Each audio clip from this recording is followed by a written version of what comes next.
Olá, meu nome é Eric e eu vou fazer uma resenha crítica sobre o livro Quarto dos Despejos e falar sobre um pouco a vida de Carolina Maria de Jesus.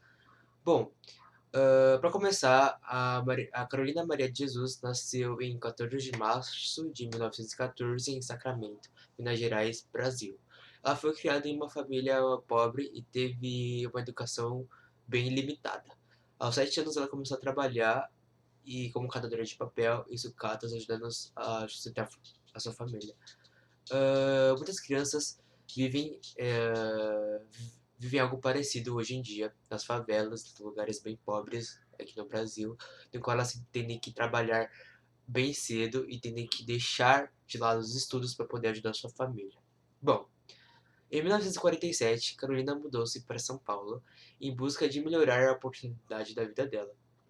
Ela se estabeleceu na favela de Canindé, onde viveu as condições de extrema pobreza. Foi nessa época que ela começou a notar tudo o que vivia em seu diário, que no futuro seria publicado como um quarto de despejo. Bom, para eu poder explicar sobre o livro, eu tenho que falar mais sobre ele. Bom, Quarto de Despejo é um, entre aspas, diário de uma favelada, uma estrutura brasileira nascida em Minas Gerais. Esse livro foi publicado em 1960. O livro é uma compilação do diário pessoal de Carolina, que retrata a sua vida e as condições de extrema pobreza em que vivia a favela de Candiné.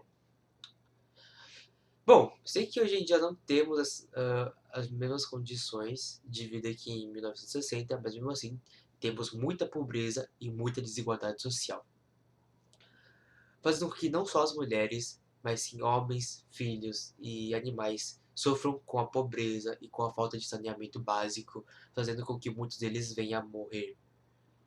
Uma coisa muito séria. Bom, essa situação me lembra um pouco sobre a situação de dois casais, um casal, um homem e uma mulher, que eles antes da pandemia não tinham um trabalho de carteira assinada, mas que após a chegada da pandemia dificultou muito a vida deles.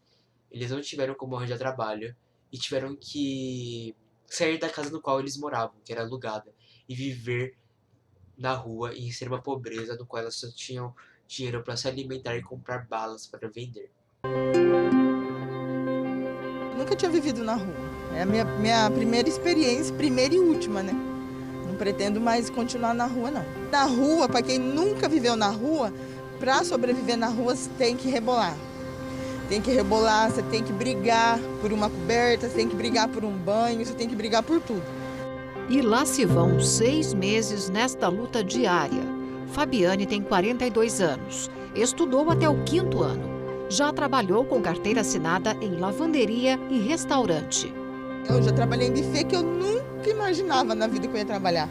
Passava às vezes na frente e falava assim, um dia eu vou trabalhar aqui. E trabalhei. Já trabalhei de motorista, servente de pedreiro, lavador de carro, fora os que não tem de registro. Ela perdeu o emprego há alguns anos. Ele, um pouco antes do início da pandemia. Com a chegada do vírus, aumentou a dificuldade em voltar para o mercado de trabalho com carteira assinada. Aí você vai procurar serviço, a pessoa fala, não estou precisando. Agora não. Eu não estou contratando por causa da pandemia. Sabe? Então fica bem mais difícil. A gente ficou desempregado, aí não tinha como pagar um aluguel. E você sabe, chegou o dia do aluguel, você tem que ter o dinheiro, se não tiver o dono pede a casa. Aí a gente pegou e acabamos indo para a rua. Agora o trabalho do casal é no semáforo, vendendo balas das 7 da manhã às 6 da tarde.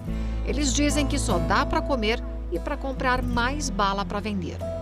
Domingo passado mesmo eu falei pra ela, eu tô com uma saudade tão grande de estar dentro da minha casa, deitado e assistindo uma televisão, cara. Que é sofrido. Sei que isso é algo muito triste de se ver, mas é uma realidade no qual temos que ter a visão sobre isso e ter a percepção de que nós, pessoas que temos menos dificuldade de ajudar elas. Não só com dinheiro, mas sim com comida e alimentos. Sei que há muita ONGs também, e como pessoas que temos que ajudar, nós temos que alertar essas pessoas que há ONGs que estão aí para ajudar elas. E mesmo com que a pandemia seja acabado, há muitas pessoas que se encontram nessas situações e que têm muita dificuldade de viver. Bom, voltando sobre o livro, a obra retrata a dura realidade da vida na favela, expondo as condições precárias de moradia e a falta de saneamento básico. Quando ele escreve em detalhe as dificuldades para obter comida e a falta de trabalho e a constante luta pela sobrevivência. Apesar da diversidade, Carolina é uma mulher determinada e sonhadora, que encontra uma escrita e uma forma de escapar da sua realidade. Ela registra tudo em seu diário, não apenas as dificuldades, mas também suas reflexões, sonhos, críticas sociais e esperança por um futuro melhor. Bom, a publicação do livro O Quarto de Despejo causou um grande impacto na época, tornando Carolina Maria de Jesus uma voz importantíssima na literatura brasileira. Mas isso não durou muito tempo. Bom, voltando à resenha, a obra virou best-seller e foi vendida a 40 países e traduzida para 16 idiomas.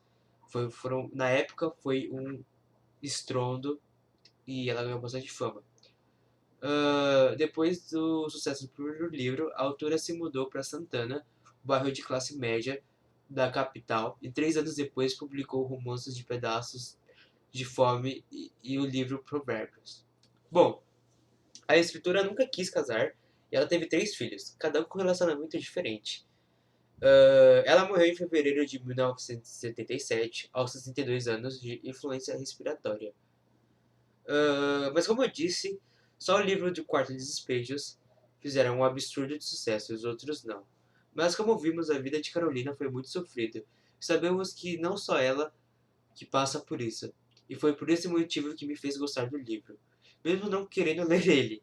Isso faz com que a gente perceba que a vida é dura e que eu, você e meus amigos temos muita sorte e temos que agradecer por isso, pois há muitas pessoas que passam por isso e às vezes não têm sorte como a da Carolina, que não publicam livros e que não retratam sua vida. Claro, hoje em dia com a internet conseguimos ter várias visões sobre pessoas que passam fome e acabam morrendo, mas isso não faz com que a pobre e a desigualdade social sejam erradicadas. Erradicadas. Pois. E acabam infelizmente morrendo.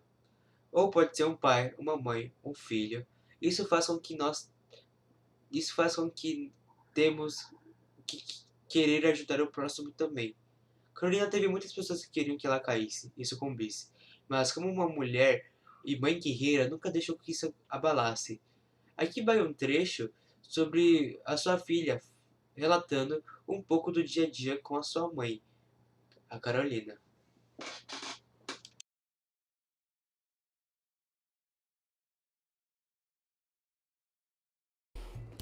Que a minha vida toda com a Carolina foi de fome. E o que marcou também foi que a Carolina, ela viveu assim, digamos, tempos áureos, né, entre aspas, e depois nós fomos morar em Parelheiros, né? Ela se desgostou de uma série de coisas, e aí nós fomos morar em Parelheiros, um sítio que ela comprou com o dinheiro de um filme que a gente ia fazer na Itália, ia eu e o meu irmão, o Zé Carlos, né, porque o João já tinha crescido muito. E eu não sei, ela pegou uma parte desse dinheiro, comprou o sítio, e depois ela disse que não ia deixar a gente ir, porque ela tinha descoberto algumas coisas que ninguém sabia o que era, nunca falou pra gente o que era, né? E aí nós fomos morar em Parelheiros. Ela chegou em casa com o caminhão, de manhã, colocou todo mundo para ir para Parelheiros. E quando a gente chegou em Parelheiros, não tinha luz, não tinha piso, era na terra, não tinha porta, não tinha janela, não tinha nada.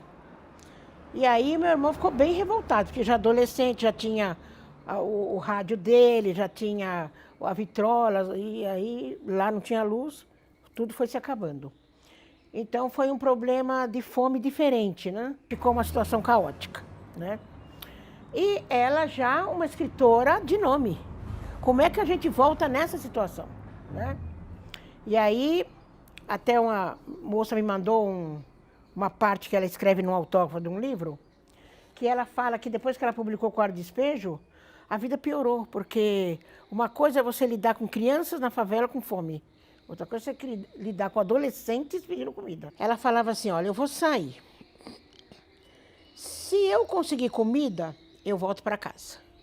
Se eu não conseguir comida, eu vou me jogar lá do viaduto do chá. Lá pro fim de semana, ela vinha ela no ônibus, né? Pretinha, né? Aquilo era uma alegria, coisa que emociona quando falo, porque vinha com aquele monte de comida, vinha até com vassoura, né? Vassoura era luxo, vassoura para varrer a casa. E aí ela tinha paz interior, como ela falava. E aí ela deitava embaixo das árvores lá no sítio, que a gente tem até hoje, né? E ali ela escrevia. E aí escrevi. Essa foi a minha resenha crítica. Eu gostei muito do livro, mesmo não querendo ter lido. As fontes vieram de slide da professora, YouTube, do glove.vr e os slides das apostilas. Espero que você tenha gostado e até a próxima. Muito obrigado.